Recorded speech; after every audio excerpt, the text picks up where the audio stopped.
مسر کہے کیا کہ دریا کنارے پڑے سے القمار۔ ہماری روٹین یہ رہتی ہے کہ مثلا صبح کی نماز واجب ہے، ہم پڑھ کے پھر سو جاتے ہیں، دوپہر کی نماز پڑھ کے پھر سو جاتے ہیں۔ اس طرح لذت نہیں ملتی جب تک آپ ایک ٹائم فکس نہ کریں۔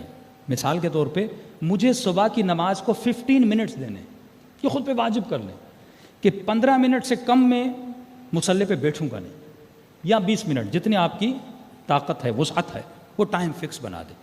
تو آپ دیکھیں گے اب آپ نے ذہن بنا لیا، ایک گول بنا لیا کہ مجھے صبح 20 منٹ مصلی پہ بیٹھنا ہے۔ اب جب 20 منٹ جب آپ گزاریں گے تو تقریباً 4-5 دنوں کے بعد آپ کو اس 20 منٹ میں کیا ملے گا؟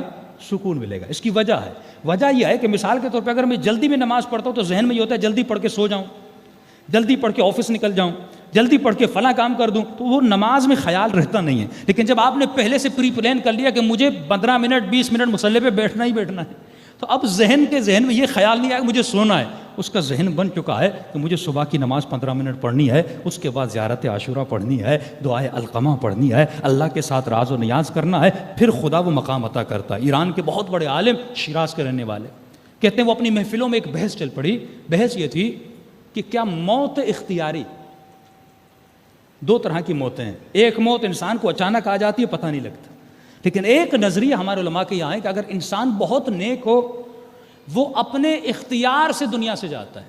یہ عقیدہ ہمارا اہل بیت کے لیے ہے، اولیاء اللہ کے لیے۔ مثلا اسے پیغام دیا جاتا ہے بھائی کل صبح تمہارے جانے کی باری ہے، وہ اپنے اختیار سے سو جاتا ہے اور اپنے اختیار سے اپنی روح کو کیا کرتا ہے؟ پرواز دیتا ہے۔ یہ شیراز کے بہت بڑے عالم، اس نے حوزے میں بحث کی کہ ایسا کوئی سبجیکٹ نہیں ہے، یہ تصور غلط ہے، ہمیں روایات میں نہیں ملتا، حدیث میں نہیں ملتا، قرآن میں نہیں ملتا، موت اختیاری کا کوئی تصور نہیں ہے۔ شاگردوں میں بحث کرتے تھے۔ ایک دن یہ اپنے آفس میں، اپنے مدرسے میں آ کر بیٹھ گئے، ایک بوڑھا بزرگ نورانی چہرے والا ان کے پاس ہے۔ انہوں نے کہا آیت اللہ صاحب آپ یہ بحثیں کرنا چھوڑ دیں کہ موت اختیاری کا وجود نہیں ہے۔ کہ ہم کیسے چھوڑیں، ہم عالم ہیں، ہمارا کام یہ حدیثوں میں دیکھیں، روایات میں دیکھیں، لوگوں کے عقیدے روایت اور حدیثوں سے بنائیں۔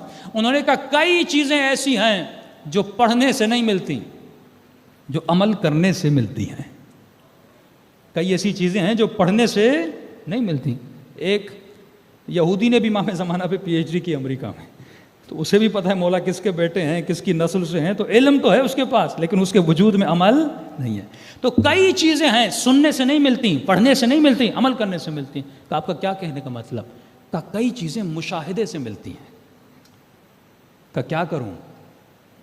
کہ نماز شب کی پابندی کریں، آپ کو پتہ چل جائے گا کہ موت اختیار سے آتی ہے کہ نہیں آتی۔ یہ شیراز کے بہت بڑے عالم دین کہتے ہیں اس دن سے اس نے کبھی بھی اپنی نماز شب کو نہیں چھوڑا۔ کیونکہ نماز شب کے لیے آپ کو ٹائم نکالنا پڑتا ہے، آدھا گھنٹہ 25 منٹ آپ کو نکالنا پڑتا ہے، اور وہ ٹائم جب آپ نکالتے ہیں کیونکہ وہ واجب نہیں ہے، اس کا مطلب آپ ایکسٹرا آرڈنری خدا کی معرفت کے حصول کے لیے 2 قدم آگے بڑھا رہے ہیں۔ اور فرماتے جتنے بھی علماء اور عرفاء تھے اگر کسی مقام پر پہنچے تو نماز شب کی وجہ سے، جس نے نماز شب نہیں پڑھی اسے کوئی مقام نہیں ملا۔ اب اس کے شاگرد کیا بیان فرماتے ہیں؟ کہتے ہیں پوری زندگی یہ درس دیتے رہے کہ موت اختیاری کا وجود نہیں ہے۔ کہ ایک دن شب جمعہ تھی، میں آیا، میں نے کہا استاد صاحب کل جمعہ ہے، چھٹی ہے، تو میرے کچھ درس میں اشکالات ہیں، مجھے درس سمجھ میں نہیں آ رہا، تو میں چاہتا ہوں جمعے کے دن آ جاؤں، چھٹی کا دن ہے، آپ مجھے کچھ سمجھا دیں۔ انہوں نے کہا میرے لال کل کا دن تو مجھے دیکھو گے نہیں۔ میں پریشان ہو گیا، استاد کیا کہنا چاہتے ہیں؟ قریبی شاگرد کہتا ہے میں سمجھ گیا یہ استاد کا آخری دن ہے، کہ جتنے سوال کرنے ابھی مجھ سے کر لو، بس میں سوؤں گا، اس کے بعد میں یہاں پہ نہیں رہوں گا۔ کہ استاد سے سوال پوچھے، انہوں نے نماز پڑھی، بستر پر سوئے، اور دوبارہ جب شاگرد اٹھانے آئے ان کی روح پرواز کر کے جا چکی تھی۔ یہ سکون کا مقام ہے کہ انسان موت بھی اپنے اختیار سے لے کر اس دنیا سے چلا جائے۔ یہ سکون کا مقام ہے کہ انسان جب دنیا سے جا رہا ہے تو مطمئن ہو کر جائے، اور یہ مقام کب ملتا ہے؟ جب انسان اپنی زندگی میں